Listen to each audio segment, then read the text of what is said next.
biólogo marino de profesión, pero hice estudios posgraduados en la Universidad de Michigan sobre bosque, manejo de bosques y de áreas naturales. Yo creo que lo más importante es que tiene el respeto de la inmensa mayoría del pueblo puertorriqueño. Digo la inmensa mayoría porque los que quieren privatizar yo creo que no lo respetan, pero la inmensa mayoría del pueblo sí lo respeta, y lo respeta y lo respetamos por el trabajo que ha hecho y que sigue haciendo, y por la verticalidad que ha representado siempre. Esperamos que él haga su conferencia sobre el bosque seco, qué es el bosque seco, lo que representa, la importancia que tiene para nosotros como país y la importancia que tiene para la humanidad universal, ¿verdad? Porque la importancia que tiene ese bosque seco, porque es un patrimonio de la Nación Unida. Así que, como ustedes, muchas gracias. Gracias, Silva, y buenas noches de nuevo. Es un placer para mí, es un honor estar aquí con ustedes para dialogar sobre algunos aspectos de manejo y también sobre la problemática, ¿no?, que tenemos en los recursos naturales, en particular en bosques de Mánica. Y en ese sentido, pues vuelvo y repito que es un honor estar ante distinguidas como ustedes y tan preocupados por la problemática que está ocurriendo en nuestro país. Desgraciadamente existe mucha enajenación de un sector bastante grande de la comunidad, y no está como pendiente ni está muy atento, obviamente por muchas razones de esta problemática. Pues básicamente, como dijo Silva, yo comencé en el Departamento de Recursos Naturales en 1972, en octubre, es el mismo año, el mismo mes que se inicia y se funda el Departamento de Recursos Naturales. O sea que hasta ahora yo creo que yo soy el único que queda de esa época, fundador del departamento, y me da mucha pena lo que está pasando en el departamento durante los últimos años y lo que ha estado ocurriendo. Eso vamos a hablar más adelante. Soy biólogo marino de profesión, mis estudios iniciales fueron en biología marina, y en el 72 trabajé en el departamento, como dije anteriormente, en biología marina como asistente de biólogo marino. En aquella época tuve una clasificación en el departamento, asistente de biología marina, trabajando con una doctora que estaba llevando a cabo estudios ambientales sobre los arrecifes de coral en el área de la Palguera. Y posteriormente trabajé en la división de coral terrestre en ecología marina, y estuve a cargo de esa división en el departamento. Pero tuve unos años y fue una experiencia muy importante para mí, trabajando con la Universidad de Puerto Rico en lo que antes se llamaba como el centro nuclear. ¿Se acuerdan del centro nuclear que en Mayagüez estaba establecido? Pues yo comencé a trabajar en el 74 con la Comisión de Energía Atómica, que era cuando se estaban haciendo aquellas investigaciones en el Yunque con energía nuclear. Se acuerdan de una radiación en un área del Yunque, y la Comisión de Energía Atómica tenía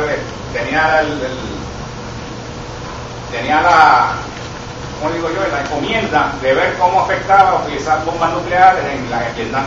Y estábamos utilizando un bosque similar a los que había en Vietnam, y el Yunque pues era el bosque en dominio americano, el que más se asemejaba a Vietnam, y de ahí es que viene ese libro verde gigantesco que se publicó, que yo tengo copia, de todos los estudios que se hicieron de cierta manera por debajo del pueblo puertorriqueño en el área del Yunque. Y ahí en ese momento llegué yo a trabajar empecé como consel interesante, empecé como consel y poco a poco fui subiendo, después fui técnico y poco cortando los arbolitos y poniendo las marcas en los arbolitos. Tuve la dicha de conocer a los mejores investigadores científicos de aquella época, los zoólogos, toda esa gente de la ecología. Era gente muy importante en aquel momento. Pargalefe en la biología marina, trabajaron en el Yunque, era como si un experimento tan importante. Y luego llegué a investigador científico,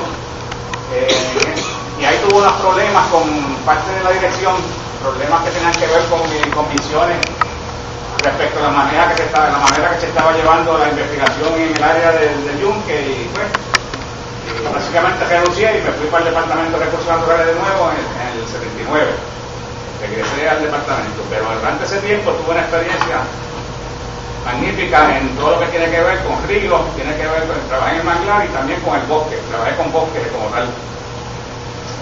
Y regreso al Departamento de Recursos Naturales, vuelvo a trabajar en investigación científica, estoy a cargo de la asignación de reservas naturales en las diferentes áreas de Puerto Rico, la de Mona, Caja de Muertos, el área de Valle de Jobo, todo eso de la investigación científica. Yo era la persona que estaba a cargo de dirigir los científicos para llevar a cabo esa investigación. Lo que me ha ayudado mucho en el manejo del bosque de Guánica, porque también tengo la experiencia científica. O sea, yo tuve esa suerte de que tengo el ambiente terrestre, conozco el ambiente marino, conozco el ambiente, conozco la investigación, vengo de la academia también, tengo experiencia de la academia y experiencia de manejo en recursos, ¿no?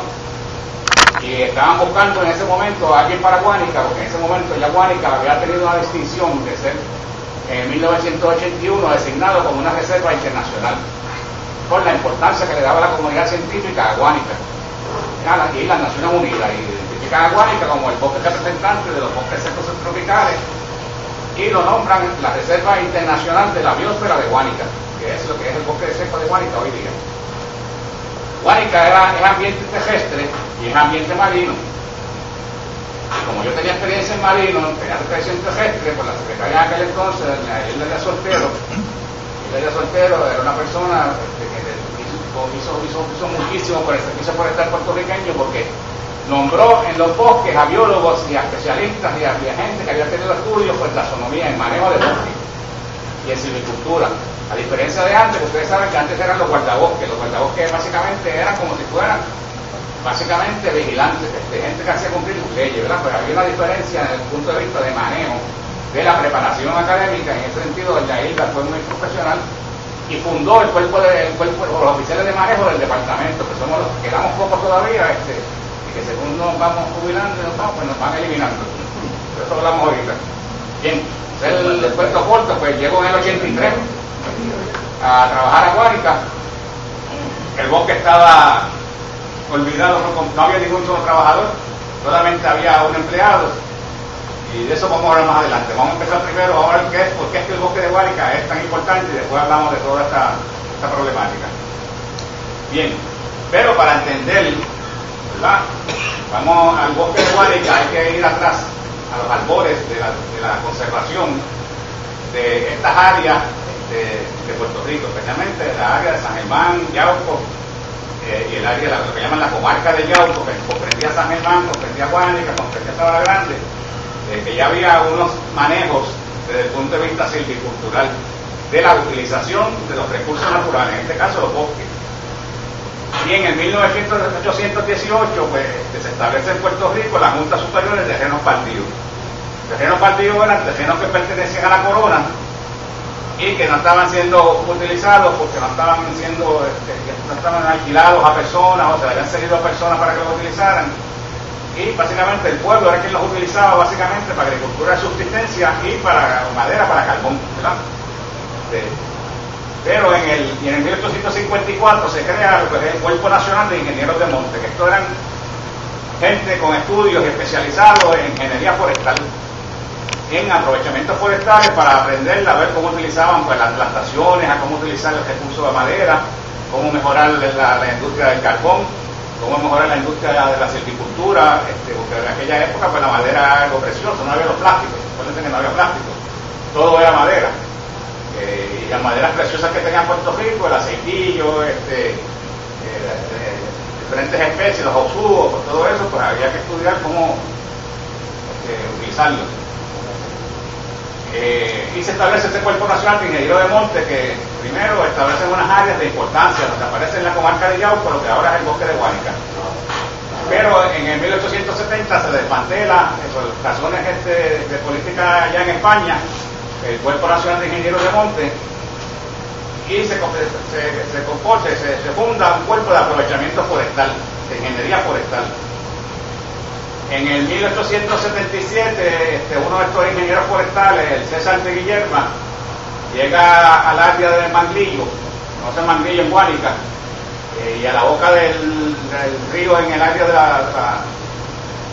de Guánica, de la bahía de Guánica, y hace un estudio sobre la importancia del carbón para las comunidades adyacentes y cómo se podía aumentar el aprovechamiento de ese carbón. Ahí empezaron estudios científicos relacionados con satisfacer necesidades energéticas de la población, porque hay que ver también que desde el punto de vista de que el bosque de Guánica a través de la historia va pasando por diferentes fases y etapas de acuerdo a las necesidades humanas, de acuerdo a las percepciones de que la gente tiene de los bosques y cómo debe ser su utilización. Por eso es que traemos esa polémica últimamente, porque la visión que tiene este gobierno es completamente diferente a lo que históricamente ha sido la utilización de las áreas forestales. Pero de nuevo, ahorita al final vamos a hacer un resumen de todo esto. En el 72 hay un plan de aprovechamiento forestal. Se dice, mira, el bosque de Guánica tiene 2.000 cuerdas, estas cuerdas se van a alquilar a ciertas personas, estas se van a utilizar para agricultura de subsistencia y estas se van a utilizar para hacer carbón. Y en el 83, Justo Fernández Serrano es el primer jefe del servicio forestal durante la época de España.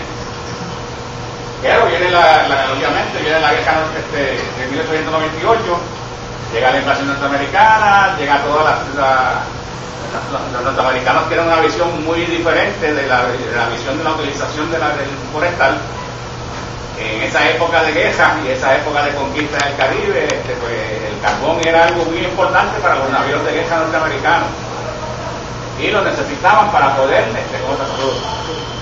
necesitaban para poder tener su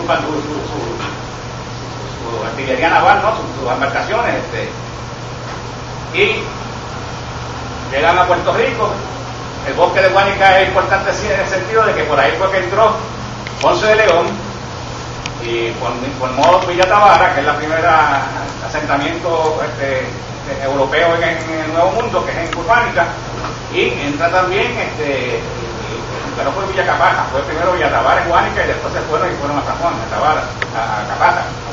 Y luego pues la entrada de los norteamericanos. O sea, es que ese bosque ha presenciado históricamente, y sabe Dios también a los taínos cuando los caníbales llegaban, ese bosque ha sido testigo de toda una gran historia de nuestra isla.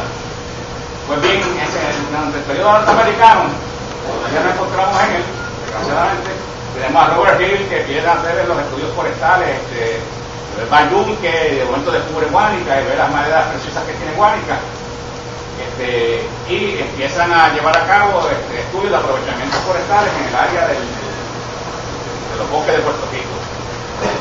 Y en el 1902, Otis Warren, un astrónomo norteamericano, conoció a José de Diego, y José de Diego le interesó mucho la cuestión del aprovechamiento forestal, la importancia que tenía la madera, la industria maderera en Puerto Rico, e inclusive José de Diego funda la primera escuela de taxonomía tropical en el Nuevo Mundo, que es en Puerto Rico. Eso casi nadie lo sabe, que fue aquí en Mayagüez. Aquí fue donde se fundó en Latinoamérica la primera escuela de taxonomía, que luego pues se duró poco tiempo, ¿no? ¿Qué taxonomía? Taxonomía es el estudio del manejo forestal, el manejo del aprovechamiento de los bosques, perdóname. Es el estudio de cómo usted utiliza la madera, cómo usted hace la siembra, cómo hace las plantaciones. O sea, aquí hay una escuela aquí en Mayagüez, que la fundó José Diego. Luego vinieron diferentes gente para John Gifford, Gabriel Mitchell, vino la primera proclama de Jagger que declara a todos los manglares de Puerto Rico, en particular los de la bahía de Guánica, como bosques insulares, porque la Marina de Guerra norteamericana necesitaba el carbón. O sea, que lo primero que se hizo en las designaciones de bosque no es porque fuera necesaria la cuestión de la conservación de fauna y flora, tuvo que ver con una cuestión bélica, ¿verdad? Que era para poder manejar y poder utilizar ellos solamente el carbón para la industria, para la marina. Y en el 19 pues designan el bosque de Guánica, los terrenos que eran de la corona, ¿verdad? Que al igual que Yunque, pues esos terrenos los coge el gobierno norteamericano, el Departamento del Interior, y viene Roosevelt, Theodore Roosevelt, y designa a la proclama del Bosque Estatal de Guánica en 1919. Y ahí designan a Río Abajo, designan a Maricao, a diferentes bosques. Eso era a principios de 2000 cuerdas. por medio de permuta y por la ley número 19, que es una ley que permitía que la gente donara áreas de bosque que no estaban utilizando, y por expropiaciones el bosque de Guánica fue creciendo y creciendo hasta que llega a lo que es hoy día de unas 2.000 puertas. Pues ahora tenemos nosotros 11.000 puertas. La desgracia Guánica, el bosque insular más grande de Puerto Rico. Primero el Yunque, pero lo manejan los federales. Luego era una época bien importante en nuestros bosques y en nuestra economía, porque obviamente las personas mayores pues van a recordar lo que llaman la PREDA, ¿no? y la CCC, el Cuerpo de Conservación Civil. Viene el nuevo trato, la nueva política de Roosevelt, de que hay que darle esta gran empleomanía que estaba ahora mismo desempleada, pues hay que darle trabajo. Establecen estos campamentos en las áreas naturales en Estados Unidos y en Puerto Rico. Establecen campamentos en Maricao, en Mona, el de Guánica, que se llama Campamento Borinquen, campamentos en diferentes bosques, y ellos son los que llevan a cabo el desarrollo de infraestructuras, cajeteras, plantaciones, la residencia de los oficiales de manejo, donde yo viví muchos años en el bosque, en mi oficina de ellos, hubo un adelanto bien grande en el servicio forestal en ese sentido. Y en los 40 se desarrollan las primeras áreas recreativas. Y una de las primeras áreas recreativas, que no lo crean, fue una isla que se llama Cayo Caribe, que se encuentra en Peñuela, que está bajo el bosque estatal de Guánica. O sea que Guánica en ese sentido ha sido pionero de la utilización del bosque para recreación en ese sentido. Luego en el 43 se designa el Servicio Forestal de Puerto Rico y nombran a Hernández Agosto como el primer jefe del Servicio Forestal de Puerto Rico. Hernández Agosto, que había estudiado astronomía, él es agrónomo, Hernández Agosto. Inclusive vivía en mi oficina, yo tengo mi oficina ahora en el bosque, ahí vivía él. Pero ¿qué pasa? Que luego viene el ELA en el 51 y el 53, viene un cambio radical de la percepción de nuestro bosque, porque viene ¿quién? Manos a la obra, ¿verdad? Y al llegar manos a la obra y viene Teodoro Moscoso, y lo que ven a los bosques, lo que ven es atraso, y lo que ven es, todo es la industrialización. Y la industrialización, el movimiento de lo rural hacia lo urbano. Y los bosques caen por muchos años en una crisis de que se abandonan las plantaciones, se abandonan los bosques, se abandona el desarrollo de infraestructura, se abandona su mantenimiento. Lo que tiene es un guardabosque que era básicamente, respondía a los políticos locales, respondía a los alcaldes, porque así era en aquel momento, los alcaldes nombraban a los guardabosques.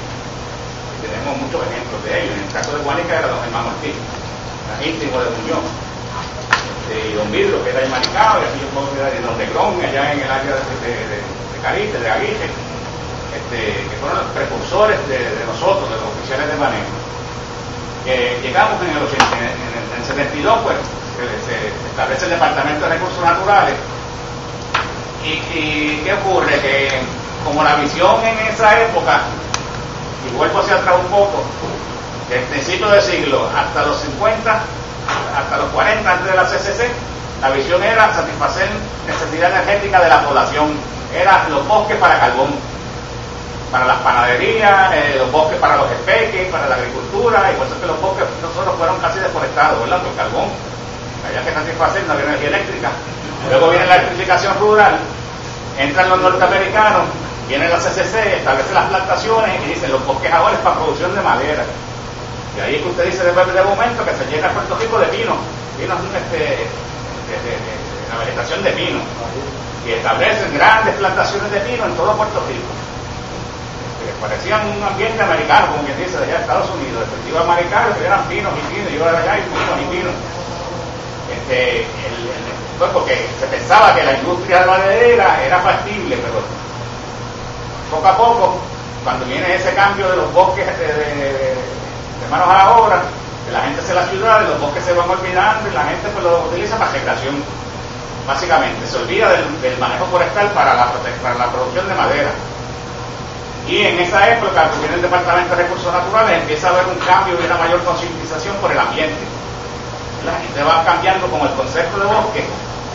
Y en el 82 vienen los oficiales de manejo, que somos nosotros, que fueron las personas que teníamos educación en el manejo forestal, teníamos algunas experiencias científicas, y veíamos el bosque como algo diferente. Y ahí viene la tercera etapa del manejo forestal. Primero era como dije, carbón, satisfacción energética de la población, y madera para la agricultura. Luego viene la etapa de silvicultura, que nunca funcionó básicamente en nuestro país, y luego viene una etapa donde es por la fauna, por la flora, y para la educación y para la recreación. O sea, cambia el concepto de los bosques y la visión que nosotros tenemos de esos bosques. Por eso ustedes ven que ahora mismo en ninguno de nuestros bosques hay ni la más mínima población de producción de madera. Eso se colapsó para el 1989. Que por el momento el Servicio Forestal eliminó el atajadero de Filo Bajo, que muchos de ustedes lo conocen, que ahí era que ustedes conocían las maderas preciosas, y nosotros conseguíamos las maderas para los artesanos. Eso ahora un artesano conseguir madera ahora mismo es clandestino, por debajo de la, es ilegal de cierta manera. Pues cambia ese concepto y caemos en lo que es hoy día, por protección de fauna, flora, vegetación. Pero hasta que llegamos a los últimos 3 o 4 años, que lo que se ve al bosque es para producir dinero y para llevar gente a menosprecio de la fauna y de la flora, sino que sea solamente sea por la cuestión antropocéntrica, que el bosque es para nosotros, para los seres humanos, y para utilizarlo, y menospreciando por la fauna y la flora. En ese sentido es que tenemos esta queja ahora mismo de que quieren meter por track en los bosques, quieren hacer hoteles en los bosques, en Mona quieren hacer unos hoteles. O sea, estas son cosas que van a salir ya mismo, pero que pues están planteadas ahora mismo. Haciendo un poco de historia, de nuevo atrás, 19 bosque insular, reserva nacional en el 81 y reserva natural de Guánica en el 85 por la Junta de Planificación. O sea que las Naciones Unidas ve a Guánica como una reserva mucho antes que lo veíamos nosotros mismos los puertorriqueños a través de la Junta de Planificación, que fue cuando ellos lo nombraron más tarde. ¿Qué ocurre? Y esto es bien importante. Y esa es una foto, ahí aparece Don Pablillo, que era el guardabosque, y aparezco yo cuando llegaba a Guánica. Yo no esta foto es muy importante, no que yo me vea ahí con Pablillo no cuando yo esté ahí con Pablillo, porque ahí hay esa foto es histórica. ¿Ustedes saben por qué? Porque ahí hubo un paso de bacón. Ahí hubo un cambio generacional bien importante que ocurrió en los bosques de Puerto Rico, donde esos guardabosques, que algunos de ellos como Don Baudilio no eran políticos, eran gente que eran de verdad, gente que se fajaron, porque ese señor estuvo 30 años ahí defendiendo ese bosque, a diferencia de otros guardabosques, y era un sabio en ese sentido. Yo tuve la suerte de que yo llegué ahí para estar Don Baudilio y me pude enseñar todo lo que sabía sobre ese bosque. Y hubo ese cambio generacional y yo pude absorber todo ese conocimiento y experiencia de él hacia mí. Ese Baudilio, que para mí es un héroe nacional. Entonces, ¿qué ocurre? Ese cambio generacional no va a ocurrir ahora, porque la gente que nos nombraron en el 83, los oficiales de manejo y todos los trabajadores, porque no había trabajadores forestales en aquella época, todos se jubilan ahora en mayo. Se van todos los oficiales. El bosque no va a tener, los bosques de Puerto Rico no van a tener gente al final de este año. Ese es el peligro que está, que yo quiero hablar ahorita más tarde con ustedes. Ese pase que usted ve ahí de batón, un pedazo. ¿Quién va a estar después de bien Guánica? Si yo no tengo a nadie. ¿Quién va a estar después de Maricao, de lo que sale el biólogo de Maricao, el biólogo de Toro Negro, o el biólogo de... No hay. Todos nos vamos a la misma vez. Yo supone que hace 10 años me fuera, yo llevo 40 años y me quedé por compromiso. Y yo no me voy a ir, que tal me quedaré yo solo ahí. Pero yo no puedo seguir toda mi vida, porque en algún momento uno tiene que acabar con su carrera en el sentido de empezar otras cosas que hacer. O sea que... Y yo llevo años diciendo al departamento forestal, no va a haber nadie que sepa las colindancias. ¿Quién va a conocer dónde es el bosque? ¿Quién va a conocer dónde está el guabairo con sus nidos? ¿Quién va a conocer las especies de plantas en peligro de extinción y dónde están? ¿Quién va a conocer las colindancias del bosque? Nadie, porque si yo me voy ahora en mayo, me voy en verano, y se van todos mis trabajadores, el bosque no va a tener a nadie, y no van a nombrar a nadie, ahí es que entra la privatización, ¿verdad? Que eso no hace algo por eso, es que viene la privatización. Que yo veo, me imagino que para el año que viene, si gana el partido en el poder, pues imagino que todos los bosques tendrán que dar una empresa privada, porque no va a haber gente.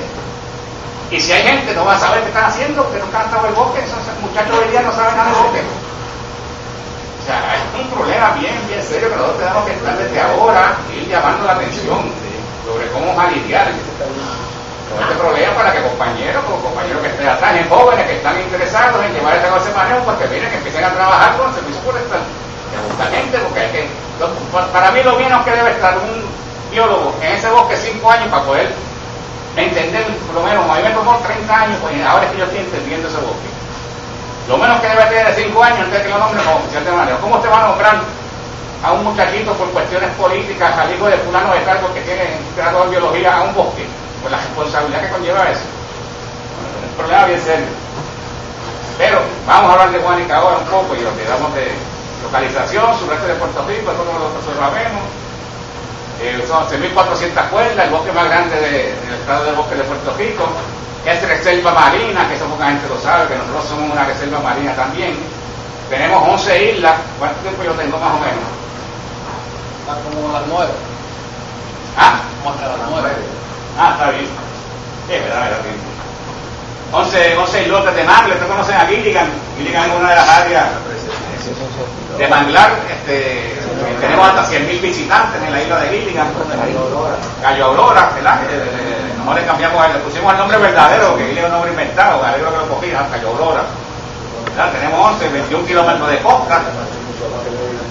Esta es la parte del ambiente marino, la raya azul, esa es la parte que es reserva marina, que ahora estamos tratando de extenderla hasta el Beril. Y esa reserva es interesante porque te dice, ¿por qué será que esa reserva no hace así? Y eso es para que los barcos que salgan eso es por la cuestión de los barcos de ecoeléctrica, que los que están en el gas, que puedan coger así y pasar por esta área y pasar así. O sea que es una cuestión que no tiene que ver nada con cuestiones de conservación, es por el paso de los barcos. El Beril es donde termina la plataforma insular. El Beril es donde Puerto Rico, ustedes saben que Puerto Rico no solamente es lo que está fuera del agua, bajo el agua está la isla. Y aquí está la isla llega hasta aquí, y aquí baja a los 3.000 pies. Pero la isla empieza aquí, venimos a ver. El Beril. ¿Usted quiere que llegue hasta ahí? Exacto, que debe llegar ahí porque ahí es que se crían todos los peces. Pero no tenemos que proteger el Beril aquí, está aquí. Pues tenemos que proteger las áreas de criadero de peces. Área del Beril. El bosque es un mosaico. El bosque, la gente dice, este bosque, usted va al yunque y usted camina y camina y todo igual. ¿Verdad? En el yunque hay 3 tipos de bosque nada más. Guánica es increíble, por eso que la biodiversidad tiene hasta un montón de tipos de bosque diferentes. Es como un rompecabezas de diferentes tipos de bosque, que es el bosque deciduo, que es el bosque representativo de Guánica, donde durante la época de sequía usted va y dice, este bosque se murió, este bosque está muerto. Y no, esa es una respuesta evolutiva y una adaptación a los rigores de la sequía, que pierde sus hojas para poder conservar agua para otras funciones metabólicas. Pues está el bosque siempre verde, que es el bosque en los mejores suelos, donde hay más agua, y ahí conserva la mayor parte de su vegetación. Los árboles son deciduos, mantienen sus hojas verdes como el guayacán. Usted puede a cualquier época del año al bosque, pero usted va al guayacán verdecito, y va en enero y va al palo de hierro verdecito, y ve en enero y ve la secazuela sin hoja, y ve al roble sin hoja, semideciduo, y así. Hay bosques que árboles que mantienen sus rojas y otros que la dejan caer. Tenemos plantaciones, asociación de playas, matojal de costa, que es el que se encuentra en la pantalla, manglares, salitrarios y platos rocosos. O sea que hay una diversidad, y mientras más diverso es un sistema, pues mayor diferentes tipos de ambientes hay, y mayor diversidad, mayor número de especies que están utilizando ese ambiente. Eso es una ley de la ecología, como quien dice, ¿verdad? Eso es Guánica. Y algunas asociaciones, los cactus, las lagunas estacionales, que están bien importantes, porque aquí fue que yo descubrí en 1984 el sapo corpio. Es una laguna estacional. La mayor parte de ella está seca, pero cuando llueve mucho, en esa época fue el 4 de julio, y había caído unas 10 pulgadas de lluvia y se llenó. Y los sapos corchos estaban hibernando y aparecieron aquí. En las áreas de cactáceas, de los cactus, que ahora mismo estamos perdiendo los cactus, que están muriendo. Llegaron 3 plagas a Puerto Rico, de las plagas más importantes para eliminar cactus en el mundo. Llegaron a Puerto Rico con Georges. Yo sospecho que uno lo trajo a la Guánica Central y otra que llegó recientemente, y estamos perdiendo, ya hemos perdido el 50% de los cactus en el bosque de Guánica. Y eso es una pérdida. Este es el bosque de Guánica sin cactus, ¿verdad? Que sería una pérdida de nuestro ambiente natural. Pues estamos lidiando con esa situación de esas plagas y hemos hecho bastantes adelantos, o sea que está positivo. Yo estoy bastante positivo en eso. Ese que está ahí es el experto número 1 en ese tipo de plagas, él es un surafricano de Sudáfrica, que nos está ayudando a combatir las plagas en lo que conocemos como el bosque enano. Estos son robles y bosques árboles enanos que crecen acostados, el tronco está acá, el árbol está acostado, esa es la copa. Ese árbol puede tener 500, 600 años. No tienen 2 pies de alto. Wow. El bosque de Silvo. Los cañones que hay en el bosque de Guánica son importantísimos en el sentido de este cañón es bien particular porque hay por lo menos hoy 10 especies de plantas que se consideran amenazadas o una especie de peligro de extinción. Y fueron áreas bien importantes porque cuando Guánica le dieron bien duro para el carbón y lo cortaron toda la parte que era accesible, esos cañones, ahí se mantenían esas especies raras porque era difícil sacar la madera de ahí y esos fueron como refugios. Fueron refugios bien importantes de lo que se llama ahora la diversidad B. Diversidad B, esa diversidad que luego responde cuando viene una perturbación, luego envía semillas para otras áreas del bosque. Y estos fueron refugios, que de ahí salieron las semillas, las especies en peligro de extinción cuando el bosque estaba pelado. Pero no es lo mismo pelar con una máquina o un bulldozer que con una machete. ¿Sabes que usted corta machete y salen 4 tallos? Usted mete con la máquina y destruye el suelo. O sea, son 2 cosas diferentes. El árbol milagroso del bosque, 1000 años, el Guayacán, que obviamente debe haber sido un árbol venerado hasta por los mismos taínos. Lagunas estacionales y toda esta gama de ecosistemas, toda esta gama de ambientes que ustedes han visto aquí, lo que nos trae es una biodiversidad de gran importancia porque es nuestra biodiversidad, nuestra flora natural, nuestra fauna natural, ¿verdad? De origen puertorriqueño. Una especie endémica no existe en ningún otro lugar en el mundo, eso es nuestro. O sea, eso se evolucionó aquí. Y aquí nosotros tenemos el bosque, hay unas 40 plantas que son endémicas, el endemismo en Guánica es bien alto. Y las islas del Caribe tienen altos por ciento de endemismo, de por ciento de cuánto de esas floras endémicas.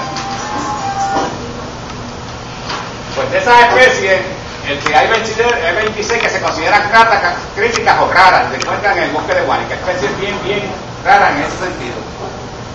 165 especies de aves, ahora una más porque llegó una ave migratoria que no habíamos visto antes. O sea que en ese bosquecito de Guánica, ¿verdad? Ahí nosotros tenemos 166 especies de aves.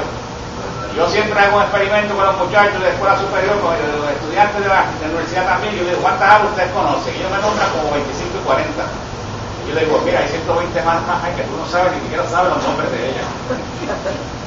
Ustedes vean, o sea, son 166 especies de aves, de las cuales hay unas 14 que son únicas en el mundo, son puertorriqueñas porque no las hay en ningún otro lugar. Su evolución fue aquí en Puerto Rico. 16, porque 14 y 2 más que ahora se consideran endémicas hacen 16. Porque antes la reina mora no la consideraban endémica, pero ahora se dio cuenta que la reina mora y la mariquita pues, y otras especies pues, son endémicas. Ajá. ¿Cómo se define biosfera? ¿Perdón? Biosfera, ¿cómo se define? La biosfera es el mundo viviente. ¿Sabes? Es el orbe, la tierra. La tierra, pero la parte viviente de la tierra. Aquí casi básicamente casi todo es la biosfera. Incluye la atmósfera, incluye la tierra, más incluye la atmósfera, esa es la biosfera. El mundo en que vivimos, incluyendo nuestra atmósfera. Biodiversidad, 21 especies de reptiles, 6 especies de anfibios, 50 especies de hormigas, ahora son 4 especies de hormigas más, porque descubrimos 4 especies nuevas de hormigas. Inclusive hay una de ellas que le pusimos la especie taína. En honor a los taínos le pusimos esa especie de ambliopode taína. Sí. Hay 11 especies de comegenes, o sea, hay una diversidad increíble de algunas de estas plantas.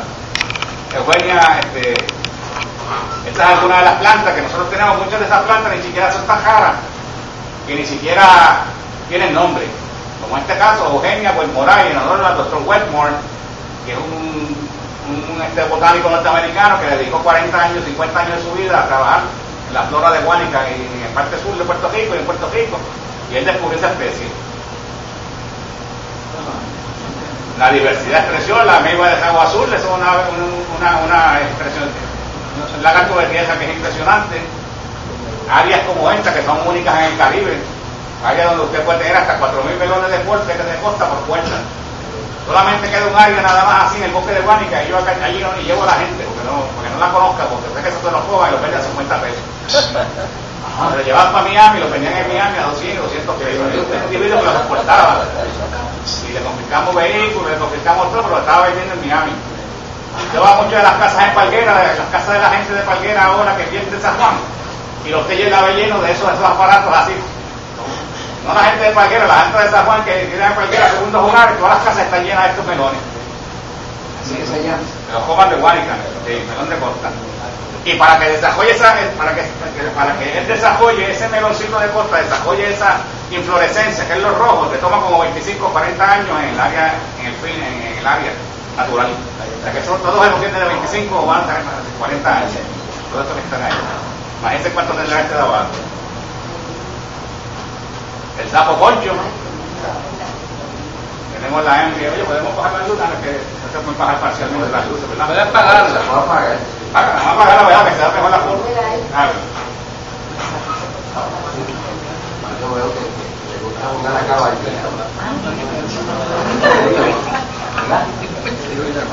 Ese es el macho arriba, la hembra acá abajo. La hembra es mucho más grande. Sí. La alta producción. La hembra está soltando las hileras de huevos y él las va fecundando. Según ella va soltando las hileras, las fecundan y ellos nadan en forma de triángulo así en la vegetación y amajan las hileras de huevos.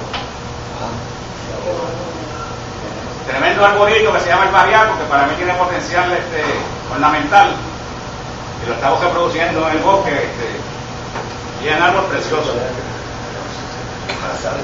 Algunas especies como el jaboncillo, de donde a veces sacan el mabil de ese árbol, el cebucán, la canela que la utilizaban los indios para pescar, la canela winteriana usted la utilizaba, la cogía con la corteza y la machacaba así, y la tiraban en las pozas de marea, cogía los pececitos y los ríos cogía los camarones. Y ya casi nadie lo hace. Miren que fue precioso, ese fue puertorriqueño, como quien dice. Ese fue el buey morado. No único ahora mismo lo hay por ahí, por en Desecheo, en la Palguera creo que quedamos los dos, por ahí. En Guánica hay bastantes todavía, el buey morado. La mona, que llaman la mona. No se puede coger. No, está prohibido cogerlo ahora. Pero es precioso, es muy precioso. El guabairo que se descubre en el 1961, se creía que estaba extinto. Y se descubrió en Guánica, en el 1960, se descubre en Guánica por aquel señor que ustedes vieron en la foto conmigo, que se lo dijo a un americano que era ornitólogo, observador de aves, y después el americano dijo que él se lo había encontrado, pero fue Don Tuto el que le dijo de esa rana en realidad. El verdadero descubridor de guabairo fue Don Tuto.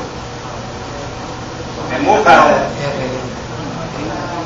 el Anolis cookie, que es el lagartijo de bosque seco, que también donde único se lo encuentra en todo el mundo es en el sur de Puerto Rico. ¿Cómo se llama? El lagartijo de bosque seco, Anolis cookie, en honor a Cook, que fue un herpetólogo que hay un montón de tipos de joyas diferentes en el bosque. El melón de costa con sus frutitas, el árbol de violeta, uno de los árboles más preciosos de Puerto Rico. Miren eso, ese árbol se cubre de violeta por completo. En el colegio hay uno. ¿Hay muchos individuos de eso ahí? Sí, quedan en el bosque como 300. Aquí tenemos, por ejemplo, la parte marina, ¿verdad? Que casi nunca la vemos porque no lo buceamos. Ahí se prendió un buzo en la Palguera, yo quiero que lo encuentren. Tenemos aquí los manglares, las hierbas marinas, los arrecifes, tenemos el legado histórico de los indígenas, que tenemos una gran cantidad de petroglifos que todavía hay áreas que todavía no se han estudiado. Yo mismo, que no soy arqueólogo, descubrí recientemente una estructura que utilizaban los indios como unas tejazas que utilizaban para sembrar. Y llevé a los compañeros arqueólogos y se volvieron locos. O sea, que hay cosas todavía que no se han descubierto. Los guabás, las cavernas, o sea, esto es bien la biodiversidad, lo biodiverso que es este bosque, ¿no? El tornero, la cherna, que ya casi no se encuentran por ahí, sin embargo en Guánica todavía usted puede bucear y ver cherna. Los arrecifes de coral con todas sus formas, hay una especie de corales en el área de la reserva. El cuello dormido, que tan bueno que es para comer. Ahí es la ventana, que desgraciadamente hay que quieren ponernos un molino de eso de viento, ahí quieren poner los molinos de viento al ladito de ella. Ahí mismo allí quieren poner uno de los molinos de viento y 26 molinos de viento. Esa es la lucha por los molinos que hemos estado dando por muchos años. Sí, se puede caminar hasta allá, sí, desde el bosque. Hay otra parte de la ventana que desgraciadamente está en manos privadas. ¿Es mano privada eso? Cubano. Todo eso lo está destruyendo, no tiene idea. ¿Eso es parte del bosque? Bueno, es parte desde el punto de vista ecológico, no es parte desde el punto de vista de propiedad. Pero era del bosque antes, porque no lo quitaron. Cuando manos a la obra, nos quitaron Contra el Jaco y esta área y se lo vendieron. Hay 3 personas que llevan gente a Cayo Aurora. Tremendo negocio. Tienen un hotel, tienen casas de hospedaje y tienen bed and breakfast, porque usted se quedó de un día para otro, le dan el desayuno y usted se va al otro día. Eso es para los americanos y canadienses que vienen a quedarse un día en la reserva y luego se van. Toda esa actividad en ese 1.3 millas cuadradas. O sea, ¿cómo que no hay, cómo que eso no genera chavo? ¿Cómo me pueden decir a mí? O sea, ¿qué es lo que ellos quieren? Explotar esto hasta lo último, o sea, coger a la gallina de oro y exprimirla hasta que la aguante más. O sea, no. Miren cuánto deja eso. 5 millones de pesos al año. Que deja eso en la actividad económica, a la economía de Guánica, ese cantito ahí de ese bosque, que es este cantito aquí, que deja 5 millones de pesos. Entre el hotel, el ferry deja 1.400.000 pesos. Ese individuo se está saltando y lo que paga es 3.000 pesos al mes. Y cobra 7.50 y mueve 175.000 personas al año. A 7.50, ¿cuánto es?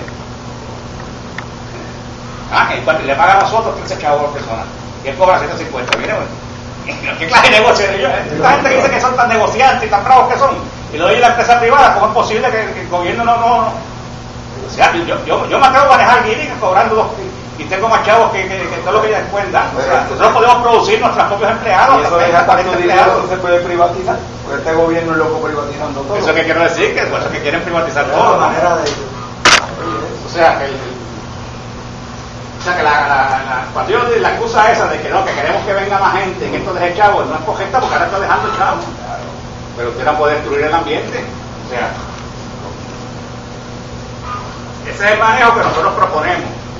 Claro, que percusión ahí es un manejo de que cierto número de personas en la isla, cierto número de boyas de anclaje, solamente puede llegar cierto número de embarcaciones, hay unas áreas donde está prohibido pescar, hay unas áreas donde se puede pescar, hay una área que está prohibida para los jet skis, toda esa parte de ahí se prohibían los jet skis, ¿verdad? Porque usted está con un kayak, viendo los pajaritos y de vuelta para un esquí por el lado, y le moja, o sea, conflicto entre los usuarios. O sea, nosotros tenemos que minimizar esos conflictos entre los usuarios. Pero en el momento que yo elimino los jet skis, me cayó la fundación de jet ski, que se fue un sillón y qué, o sea, y te parece el político que los defiende, ¿no? Como parece de los... Pues bien, ya para ir terminando y bajando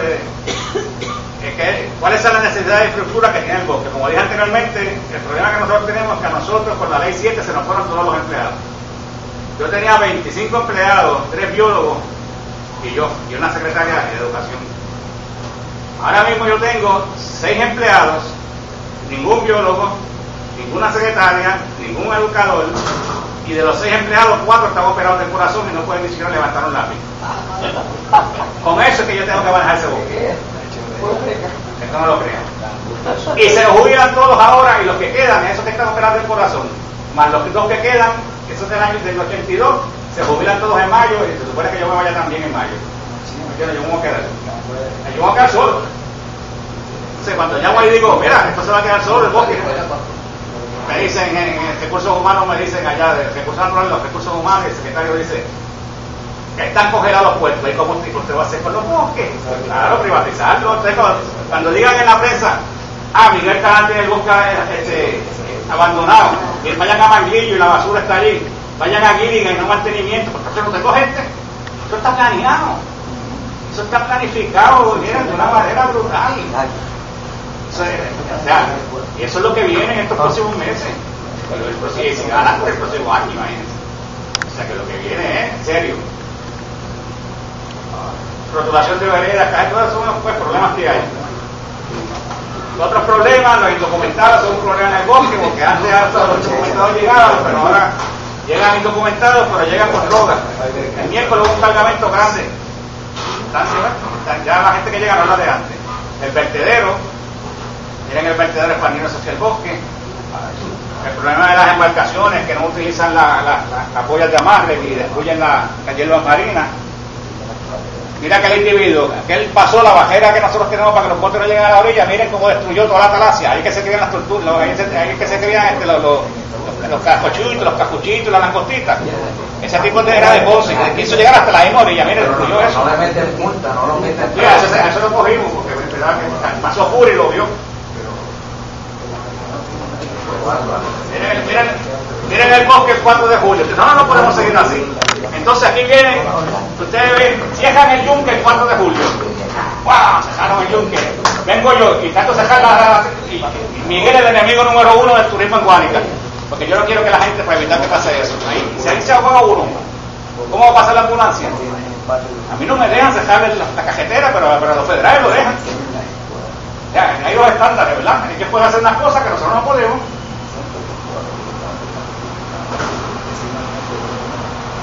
La investigación en Guánica es de importancia capital, y esto le voy a dar bien rápido, porque ya todos saben que Guánica es un baluarte de investigación. Casi todo lo que se sabe sobre la conservación, el mantenimiento o las funciones de los bosques secos subtropicales son de investigaciones hechas en Guánica.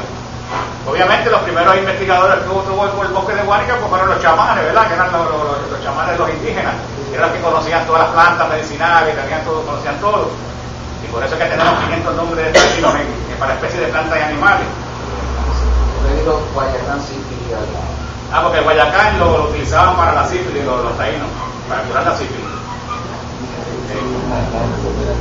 Entonces, pues, tenemos aquí, en la época hispánica, pues tenemos todos esos grandes investigadores españoles, europeos, alemanes, franceses, que vinieron a Puerto Rico, muchos de ellos como Burlaki, Paul Ernest Tennessee, toda esa gente en alemán. James Hammerson de Suecia, que trabajó con los caracoles y las aves, Sonderban, José de León, que vino por el 1508, González Fernández, también fue el primer botánico que vino aquí después con José de León de nuevo en otro viaje. El problema que tuvo Cristóbal Colón es que Cristóbal Colón no bregaba con científicos. Cuando vino a Puerto Rico, antes los ingleses siempre llevaban un biólogo o alguien que supiera de fauna y flora. Cristóbal se vino a Puerto Rico y se llevó las piñas de esto, creyendo que eran piñas, se llevó los helechos estos, creyendo que eran piñas, se llevó un pozo de cosas que no sabían lo que eran, diciendo que eran piñas, y por eso fue que después de 1514 enviaron a Gonzalo Fernández, que fue el que vino a decir, no, espérate, esto es esto, y esto es esto, y esto es esto. Que no enviaron un botánico con Cristóbal Colón. La promedia, pues él pensaba que eran las piñas, se llevó un cacao. Pues bien, en el siglo XX, ahí es la época de investigación en Guánica. Del 900 a 1989, 191 investigaciones, y estas son investigaciones publicadas en unas revistas así como periódicos, y las revistas de peer review, ¿verdad? Revisadas por científicos, revistas académicas, ¿no? Los diferentes temas que se han utilizado, casi todas son de fauna terrestre y de flora, fíjense, fauna terrestre, flora. Algunos de fauna, ¿no? Los trabajos míos del sapoconcho, Diplatia monae es un camaroncito endémico que donde por ahí en el mundo es en Guánica, en la cueva de los murciélagos, que él me estaba hablando ahorita de la cueva de los murciélagos. El estudio de todo lo que se sabe sobre las migraciones de aves y cómo son estas migraciones y las fluctuaciones entre las aves entre Estados Unidos y Canadá y Puerto Rico. Trabajo en Guánica, 40 años de investigación que lleva este señor, que es un héroe para mí, Pablo. Lleva 40 años trabajando en el bosque de Guánica, marcando pajaritos, y sabe, pajaritos que vinieron 20 veces al bosque de Guánica desde Canadá y volvieron hacia atrás. O sea, las migraciones de los pájaros migratorios. Exacto. Aquí tenemos trabajos que se han hecho también, los primeros trabajos de blanqueamiento de corales, que ahora se habla de blanqueamiento de corales. Eso yo lo hice con un compañero que murió, Carlos Buenaga, que murió desgraciadamente ahogado.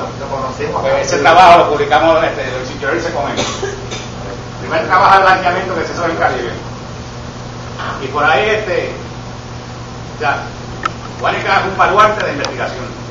Y esa es una de las características de las reservas internacionales de la biosfera. Porque estos bosques son el estándar de referencia sobre el cual usted va a medir el impacto en el medio ambiente de los seres humanos. Y si usted no conoce ese bosque y cómo funciona, usted no puede medir ese impacto. Por lo tanto, Guánica es de importancia capital que usted pueda entenderlo, de que sirva como una universidad, un laboratorio para... Y por eso que usted ve que a Guánica ahora mismo tenemos 40 estudiantes de maestría y doctorado en el bosque. Casi todos extranjeros, norteamericanos y extranjeros, estudiando en Guánica. O sea que hay mucha investigación. Flora ni hablar.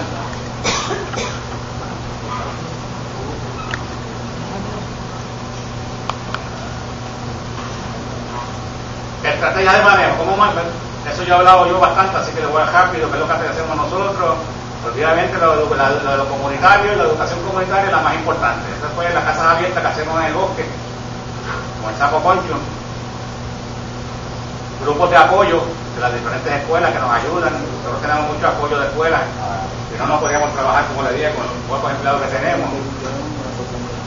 Las casas abiertas, paneles educativos que desgraciadamente no duran más de un mes, pero la gente lo destruye. Los trabajos que desarrollan